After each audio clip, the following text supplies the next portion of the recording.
여러분 반갑습니다. 주렉스입니다. 금일은 5월 8일이고요. 5월 8일 장이 마감된 이후 영상을 녹화 진행 중에 있습니다. 앞서 이 영상은 제 매매 기록을 담은 영상이기 때문에 매매를 하시는 데 있어서 참고로만 영상을 봐주셨으면 좋겠고, 그래도 도움이 되신다면 구독과 좋아요 한 번씩 부탁드릴 수 있도록 하겠습니다. 자, 오늘 매매 동향부터 한번 살펴보고 넘어가 볼 수 있도록 하겠습니다. 코스피는 0.22%, 코스닥은 0.94% 상승 마감하는 모습을 보여줬습니다. 코스닥이 0.94%까지 상승을 했지만 보유하고 있는 종목은 뭐 별 그다지 큰 상승률이 나오지 않는 그런 하루였다고 생각하시면 될 것 같아요. 코스닥의 상위 종목들, 시총 상위 종목들이 좀 상승이 나오는 그런 종목들이 좀 있었기 때문에 그런 종목들을 제외하고는 거의 다 보합권 수준에 있었다. 그 정도로 보시면 될 것 같습니다. 국내 증시는 미증시와 디커플링 현상이 계속적으로 지속이 되고 있습니다. 미증시가 상승을 하면 국내 증시는 좀 하락이 나오는 편이고, 또 미증시가 큰 하락이 나오면 국내 증시도 하락이 크게 나와야 되는데 또 반대되는 모습을 또 보여주는 날도 있고, 이렇게 조금 디커플링 현상이 조금 심화되고 있는 과정이 계속적으로 이어져 가고 있다. 이런 부분으로 좀 말씀을 드릴 수 있겠고요. 단점으로 내집는다면 양지수, 코스피와 코스닥 국내 거래 대금 자체가 미국 시장으로 많이 빠져나가서 그런 건가요? 아니면 코인 시장으로 빠져나가서 그런지 모르겠습니다만 거래 대금 자체가 계속적으로 좀 줄어들고 있습니다. 아무래도 뭐 이렇다 저렇다 할 호재나 악재거리가 없기 때문이지 않을까, 그런 생각으로 좀 해석을 해볼 수가 있고, 아직까지 저희가 우리나라가 6월 달에 대선이 잡혀 있지 않습니까? 그때까지는 방향성이 아직 정해지지 않았기 때문에 그 이후로 투자를 희망하시는 분들도 있지 않을까, 개인적인 생각을 좀 해보고 있습니다. 자, 오늘 전체적인 흐름은 나쁘지는 않았습니다만 거래대금이 적은 상태에서 어떤 특정한 섹터나 종목에 쏠릴 수밖에 없었죠. 그래서 정치 테마 같은 경우에는 김문수 씨 관련주로 쏠리게 됐고요. 나우 로보틱스는 오늘 상장을 했었는데 많은 거래 대금이 터져주면서 상승이 100% 이상 나오는 모습을 보여줬고, 상장에 좀 성공을 했다고 볼 수 있겠죠. 그리고 화장품 관련주들, 그 다음에 친환경 에너지, 그 다음에 개별주들, 이런 쪽으로 이제 수급이 들어온 모습이었습니다. 환율은 1399원으로 어제보다는 조금 오른 모습이었는데요. 그래도 1400원 밑으로 지금 좀 지켜주는 모습을 보이고 있기 때문에 그나마 좀 안정적일 수 있다. 그 정도로 볼 수가 있겠습니다. 여기에 따른 개인 의견을 좀 드리자면요. 매번 말씀드리지만 미국 시장을 하다가 국장으로 되돌아오시는 분들은 아무리 힘들어도 실체 없는 정치 테마나 제약바이오 이런 종목들은 단타만 치셔야 된다. 중장기간 들고 가면 다시 한번 또 쪽박을 찰 수 있다. 그 부분을 좀 말씀드리고 싶습니다. 특히 정치 테마나 제약바이오는 한 방을 노리는 초보자들이 많이 접근을 하시기 때문에 그런 종목들은 말 그대로 테마지 않습니까? 단타로 접근을 하시는 게 중요하지, 그거를 중장기적으로 들고 가면서 5배, 10배 이런 고소득을, 고수익을 노리는 행위를 하시면은 결국에는 쪽박을 찰 수 있다는 그런 부분을 좀 많이 강조를 드리고 싶습니다. 반드시 단타만 치셔라. 그 부분을 개인 의견 좀 드리고 싶고요. 또한 트럼프 트레이드 종목들이 뭐 작년 말부터 올해 초까지 많이 있었지 않습니까? 특히 AI 관련주, 거기에 관련된 종목들이 많이 국내 시장에도 사고 팔고 했던 종목들이 많았는데요. 이런 종목들이 지금 물려 있다면 다른 종목들을 매수하지 마시고 그 종목을 추가 매수해서 3% 5% 상승이 나올 때 그 추가 매수한 물량만 짧게 챙기고 빠지고, 이 부분을 좀 반복하다 보면 마이너스율을 많이 줄이실 수 있으실 것이라고 저는 생각하고 있습니다. 저도 지금 세 종목이 물려져 있는 상황이 있는데요. 많이 줄였어요. 이제 추가 매수할 현금 보유 물량을 가지고 욕심 부리지 않고 그 물량만 3% 5% 수익 내고 빠지고, 이 부분을 좀 반복했더니 아무래도 좀 괜찮게 흘러가고 있는 그런 흐름인 것 같습니다. 자, 국내 시장의 호재로 한번 살펴보신다면 관세 전쟁 및 트럼프 발언이 이제 적응을 하고 있다. 그래서 그게 또 미국 매크로 지표하고도 안정이 되면서 미증시에 반영이 되고 있고요. 이 미국 증시가 큰 하락이 나오지만 않는다면 국내 시장에도 크게 흔들릴 일이 크게 없기 때문에 이 부분은 호재가 되지 않냐, 개인적으로 좀 생각을 하고 있는데, 또 악재로 넘어가 보신다면 한국 경제가 굉장히 위기입니다. 내수 침체가 몇 년째 계속적으로 구렁텅이에 빠져 있다고 표현해야 되나요? 그런 쪽으로 좀 가고 있고, 기업 파산 이런 게 조금씩 나오고 있습니다.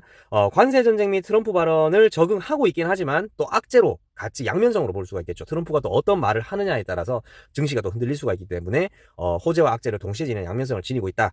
트럼프가 오늘 8일이죠. 8일인데 9일 새벽 9일입니다. 9일 우리나라 시간으로 9일 넘어가는 시간이 이제 미국의 8일이니까요. 8일에서 9일 사이에 중대 발표를 하겠다고 얘기를 했는데, 이게 어떤 또 효과를 발휘를 할지는 또 미지수예요. 어떤 발언이 나와서 또 증시가 어떤 식으로 휘둘릴지, 상승으로 갈지 하락으로 나올지 알 수 없기 때문에 일단 악재에 적어놨던 부분.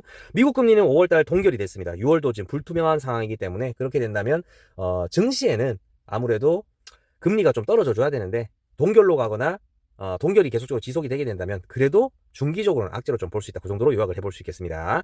자, 윗부분으로 한번 넘어가 보신다면 전체 시장을 보실 때는 항상 미국 증시를 보시고 그 다음에 한국 증시를 보시는 게 굉장히 중요해요. 지금은 디커플링 현상으로 가고 있긴 하지만 전체적인 흐름은 미증시에 따라서 국내 증시가 많이 좌우가 될 수 있다. 그 부분은 염두를 하고 보셔야 되는데, 가장 핫한 테마죠. 트럼프 순환매 트레이드를 제가 잠시 중단을 했다가 다시 미국의 빅테크 종목들이 상승 아닌 상승, 회복을 하고 있는 중이죠. 그 회복하는 모습을 보여주면서 국내 시장에 관련된 트럼프 트레이드 종목들도 좀 회복에 나서고 있습니다. 그래서 재개를 하겠다. 그런 부분으로 두 번 전의 영상, 저번 영상에도 제가 한번 말씀을 드렸었는데, 또 재개를 하면서 이제 보유하고 있는 종목들 3% 5% 수익권을 자꾸 사고 팔고 하고 있는 중이라고 말씀을 드렸습니다. 국내 시장은 지금 정치 테마와 개별주 시장입니다. 그래서 그 거래 대금도 많이 줄어들고 있고 좀 조심을 하셔야 된다. 이런 부분을 좀 말씀드리고 싶고요. 이제 미증시, 빅테크, 기술주 종목들, 특히 인공지능 투자 부분이 이제 반등이 나오면서 국내 종목들도 이제 상승이 계속적으로 나오고 있는 모습입니다.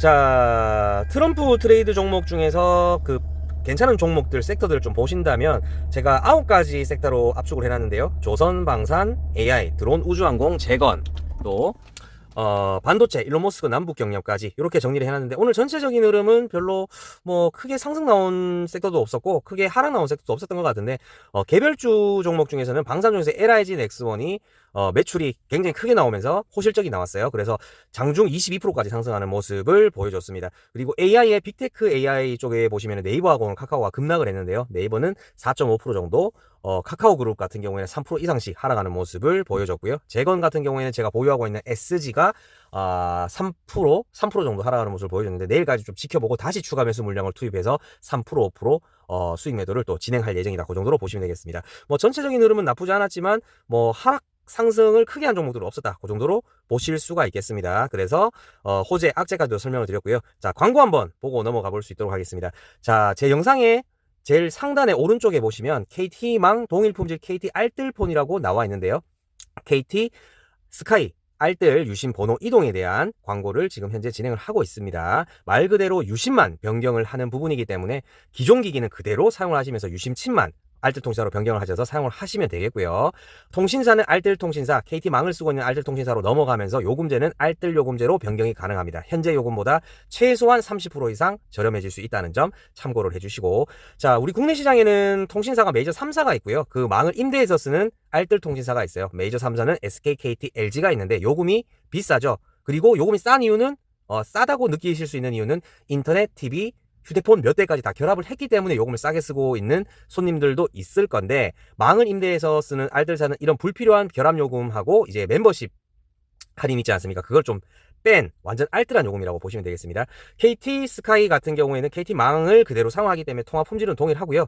가장 중요한 거는, 가장 좋은 점은 약정이 없습니다. 단 하지만 만약에 이 KT 알뜰 스카이로 사용을 하고 계시다가 나는 다시 SK, LG로 돌아가고 싶어, 이런 분들은 6개월 뒤에 가능하시다는 점 참고로 해주시고, 자, 이 유심은 마트나 편의점, 다이소 같은 데서 구입을 하셔서 자가 개통을 하실 수가 있어요. 근데 자가 개통을 하시더라도 유심비 8,800원, 이 부분은 지원을 받지 못하죠. 하지만 주렉스 영상에서 내용을 보고 가입을 하시는 분들은 유심비, 그 다음에 그 유심을 택배로 보내드리지 않습니까? 택배비, 그 다음에 상품권 2만원까지 지원을 받을 수 있다는 점 참고로 해주시고, 자, 요금이 얼마만큼 싸지냐? 여기 요금제를 한번 보시게 된다면, 보통 데이터 무제한 요금제 기준으로 갔을 때 네이버 페이 17,600원 부가세 포함 요금입니다. 이 요금으로 보셨을 때 7기가가 주어지고 나서 그 다음부터는 1메가 bps 속도로 무제한으로 쓰실 수가 있고, 당연히 문자나 음성은 무제한으로 가실 수가 있습니다.